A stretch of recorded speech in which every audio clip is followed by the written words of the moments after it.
We are about a quarter of the way through the 2025 Canadian Premier League season, and there have been some teams that are far exceeding expectations, some teams that aren't really living up to the preseason hype, and a lot of teams that kind of are doing how we expected before the season. But 6-7 games in, depending on the team, it's been very exciting so far, and we really are in a state where anyone is still in contention to make the playoffs. Anyone is still in contention to really establish themselves as a true contender for the CPL championship. And basically anything can happen in the last 3 quarters of the season. But that all aside, this is the CPL quarterly recap team by team. First off, in 8th place in the CPL, surprisingly, York United. 1-1-5 through their first 7 games. York United has had a shockingly bad start to the CPL season. Starting off with the positives, they are 3rd in the league in goals, led by Julian Altobelli, who has 5 goals in 7 games. He has proven to be a fantastic signing, and he's 2nd in CPL goal scoring behind only Sam Selter of Atletico Ottawa. Gabriel Bitar has also potted 3 in 7, proving that he was a solid signing. The problem York is having is that besides those 2 guys, they are literally getting 0 offense. Riley Faraxo has 2, and that is it for the depth scoring. Only 3 different players have put the ball into the back of the net for this York team through 7 games.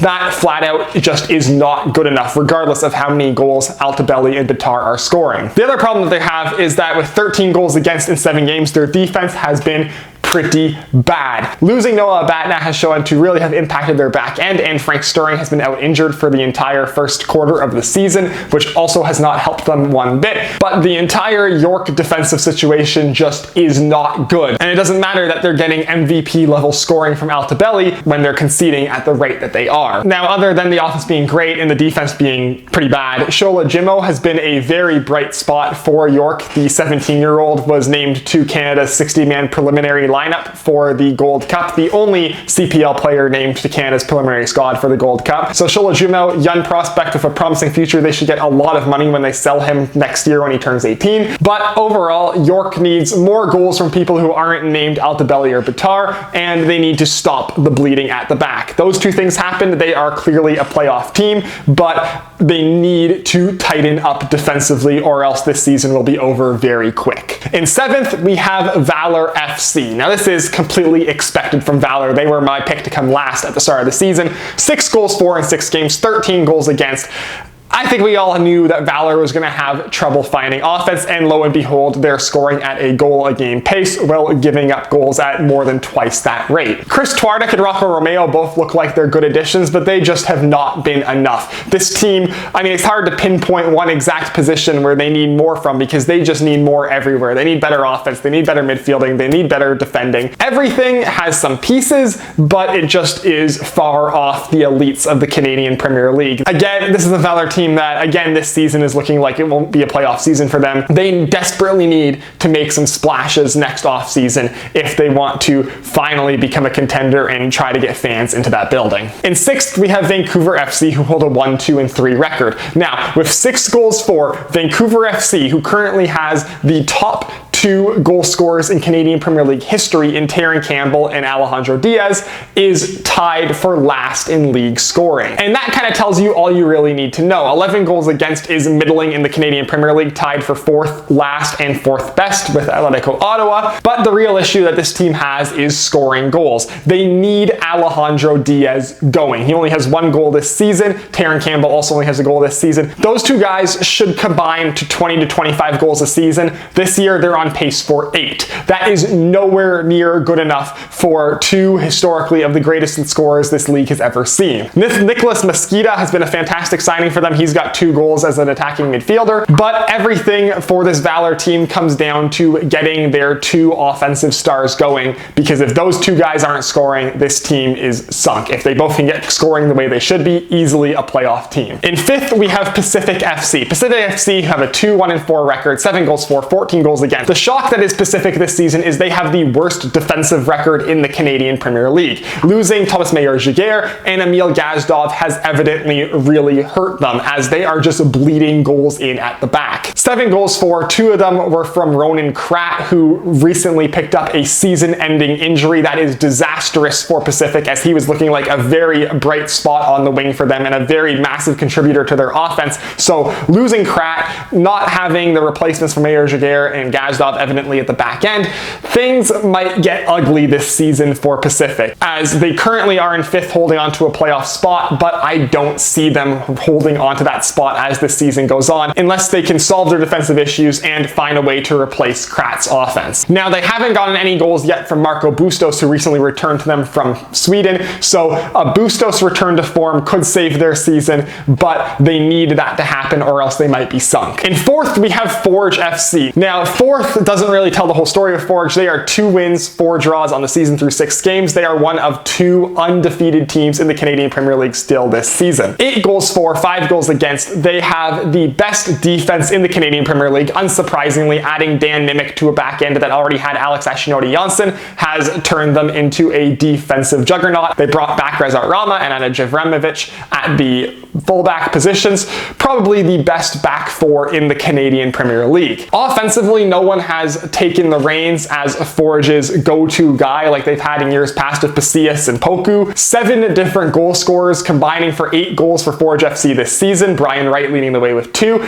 but what's impressive with Forge is that they have 7 different goal scorers, and both David Choinière and Tristan Borges have not yet found the back of the net this season. This team has a lot of guys who can score, and they are using that to their advantage, getting goals from everywhere this season. Now, eventually you're going to need someone to establish himself as your X factor. That was the problem down the stretch last season, and in the playoffs that is incredibly important. But with Forge, it's always been a massive team effort, and they yet again are showing that they are one of, if not the best all-around team in the Canadian Premier League for another season. In 3rd, we have Cavalry FC, who have a 3-1-2 record of 11 goals for and 6 goals against.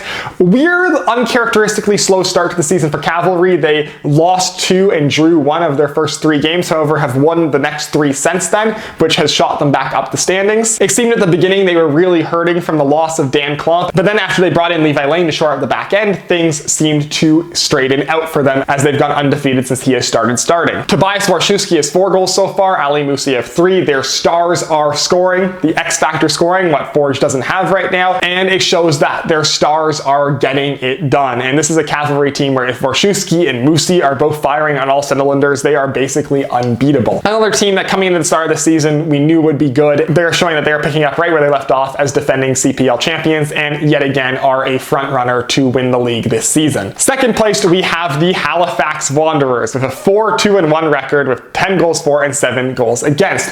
Are the Wanderers back? Now, this has been a shocking return for the Wanderers because after a very bad 2024, a lot of the offense is coming from guys who they had last season, but the massive turnaround has been defensively. After they gave up 43 goals in 28 games last season, only 7 goals against in the first 7 games of this year. The additions of Thomas Meyer-Giguère and Rayan Yesley seem to be working wonders for that Halifax back line, one that I was really concerned about after they lost Dan Nimick. Add in Kareem So, who only played 1 game for Halifax last season, and Adam Perlman. Honestly, this is a completely revamped back end for the Wanderers, and it is working. If the score by committee offense can keep it up and the defense can keep playing at the level that they're playing and keeping balls out of their own net, this is not only a playoff team, but an actual contender in the Canadian Premier League. Now, again, I'd like to see them have an X-factor offensive player establish themselves as the guy you need to go to for a goal in big games, but for right now, what they have is working, and I see no reason why it shouldn't keep on working as the season goes on. And in 1st place, we have Atletico Ottawa, who are off to a 5-2-0 start to the season with 22 goals for and 11 goals against. This Ottawa team has scored twice as many goals as any other team in the Canadian Premier League. 22 goals for, the next best team has 11. That is in a big part due to the fantastic play of David Rodriguez, the American central attacking midfielder on loan from Atletico San Luis in Liga MX. No one really knew what to make of him when he came to Atletico Ottawa. He hadn't really stood out in the USL Championship when he was there previously, and now he came to this Ottawa team and has immediately established himself as maybe the best player this league has ever seen. 4 goals and 4 assists through 7 games for 8 goal contributions. He already has basically made himself the shoo-in for Player of the Year through just a quarter of the way through the season. He's been fantastic in every single game he's played. The only real concern I see is that our San Luis going to recall him from loan before the season is done when their next season starts up in the summer, because he's obviously shown that he's too good for the Canadian Premier League at this moment. Sam Salter as well has really come into his own. He's the Golden Boot leader as of right now with 6 goals through 7 games, including the first ever 4-goal game in Canadian Premier League history. And they're also getting some good supplemental offense from Kevin Dos Santos, Balu Tabla, and the like. Now, in addition to David Rodriguez, a lot of eyes have been on Ottawa's young center backs. Abatna, Cloutier, and Kozlovsky are all 20 and younger and are all starting basically every game for Ottawa center back, with Amir Didic having some injuries, and they've been pretty solid. Now, how good they've been has been a little bit overblown. They have conceded 11 goals in 7 games, which is middling in the Canadian Premier League this season, but they've been scoring so much that their defense is allowed to make a couple of mistakes. And they've scored twice as many goals as they've conceded, so really, I mean, with an offense that good, you give your young defending core a really good chance to establish themselves and develop themselves, because when you're scoring 3 goals a game, you can allow a rookie mistake to give up 1. That being said, this back end is still middling in the Canadian Premier League. They do not look out of place at all. And for 3 defenders whose combined age is less than 60, that is incredibly impressive. So there you have it. That is how every team is looking through a quarter of the way through the Canadian Premier League season. We're back to Ottawa, Cavalry, and Forge all being contenders, with Halifax thrown in the mix as well. There is a very noticeable distinction between the top 4 and the bottom 4 in the Canadian Premier League this season. It seems like the top 4 are all the true contenders for the CPL Championship, and the bottom 4 are all just kind of fighting for that last playoff spot. But there still is a lot of season to go, and like Vancouver, York, both could establish themselves as contending teams going forward. Injuries could happen. Rodriguez could be called back from loan. I'm not sure on the specifics of that contract, but a lot of things that could happen that could make this season change. And also, it's just so tight. Like, of those top 4 teams, any of them truly could win it. So that does it for this video. As always, if you like to hit like, if you want to see more stuff, hit subscribe. My Twitter link is down below in the description, and I will see you next time.